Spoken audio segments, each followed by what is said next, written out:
Shalom komunitas dewasa muda, senang sekali hari ini kita bisa kembali sama-sama merenungkan firman Tuhan.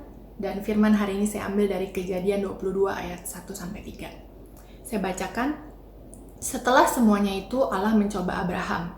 Ia berfirman kepadanya, Abraham, lalu sahutnya, ya Tuhan, firman-Nya, ambillah anakmu yang tunggal itu, yang engkau kasihi, yakni Ishak. Pergilah ke tanah Moria dan persembahkanlah dia di sana sebagai korban bakaran pada salah satu gunung yang akan kukatakan kepadamu. Keesokan harinya, pagi-pagi bangunlah Abraham, ia memasang pelana keledainya dan memanggil 2 orang bujangnya beserta Ishak anaknya. Ia membelah juga kayu untuk korban bakaran itu, lalu berangkatlah ia dan pergi ke tempat yang dikatakan Allah kepadanya. Pasti dari setiap kita udah pernah dengar cerita ini, dan kita tahu pada akhirnya Ishak nggak jadi dikorbankan.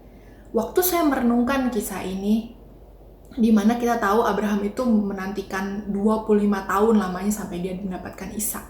Bukan cuma beberapa bulan, saudara-saudara, bukan cuma setahun, bukan cuma 2 tahun, tapi 25 tahun. Dan 25 tahun itu waktu yang sangat lama sekali. Kalau saya bayangin, 25 tahun itu seorang bayi itu bisa bertumbuh besar, dia bisa selesaikan sekolah, kuliah, dia bisa bekerja. Dan 25 tahun lamanya Abraham itu menantikan Ishak. Dan kita baca di ayat ini, Tuhan tuh tahu kalau Ishak itu adalah anak yang dikasih Abraham, tapi tetap Tuhan minta untuk Abraham itu mempersembahkan Ishak. Saya dan suami baru bulan lalu beli anjing. Anjing itu anjing corgi, dan bisa dibilang tuh ini anjing impian saya. Jadi udah lama banget saya tuh kepingin banget sama anjing ini, karena anjingnya tuh lucu banget menurut saya. Kakinya pendek terus fluffy gitu. Dan akhirnya kami memutuskan kami membeli anjing ini. Anjing ini masih kecil, baru umur 3 bulan. Jadi masih nakal, masih suka pipuk sembarangan, masih suka gigit-gigit, bahkan kami pun digigit. Tapi kami sangat sayang sama anjing ini. Jadi kalau misalnya kami harus pergi belanja ke supermarket, kami terpaksa harus tinggalin dia di rumah.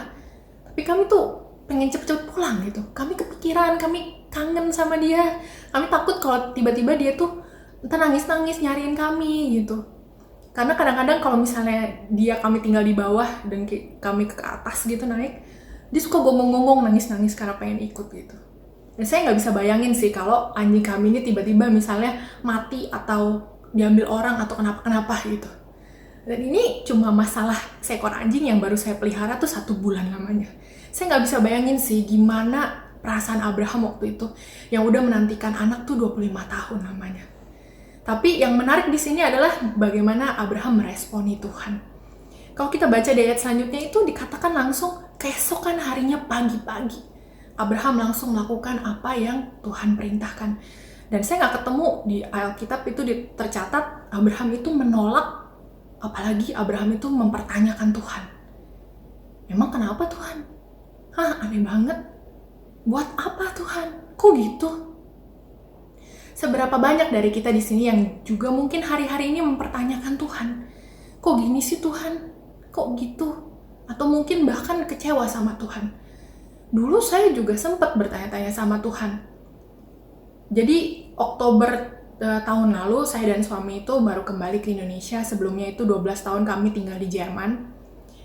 Dan kita tahu dan 5 bulan kurang lebih kami tinggal di Indonesia itu, kita tahu apa yang terjadi, COVID, PSBB, dan bulan Mei kemarin saya kena pecat karena saya masih probation dan ya karena COVID juga. Saya dulu juga saat itu sempat bertanya-tanya sama Tuhan. Tuhan, apa benar ya ini tuh jalannya kami pulang ke Indonesia? Kok gini? Ada COVID, PSBB, saya kena pecat. Padahal dulu di Jerman saya punya kerjaan yang settle.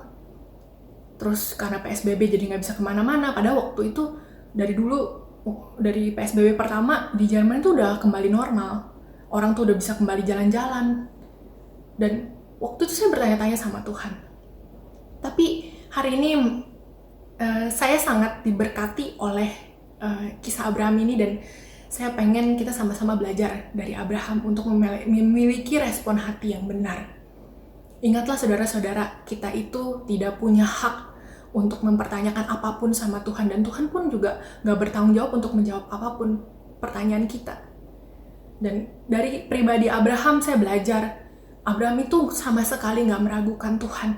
Dia tahu siapa Tuhannya. Dia tahu kalau Tuhan itu bukan Tuhan yang jahat. Dan kita juga percaya kalau nggak ada rencananya yang gagal. Amin.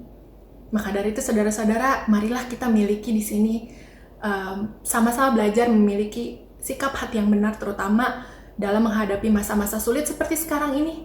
Marilah kita sama-sama tetap berpegang teguh sama Tuhan, dan kita percaya kalau segala sesuatu akan indah pada waktunya. Amin. Terima kasih, Tuhan Yesus memberkati.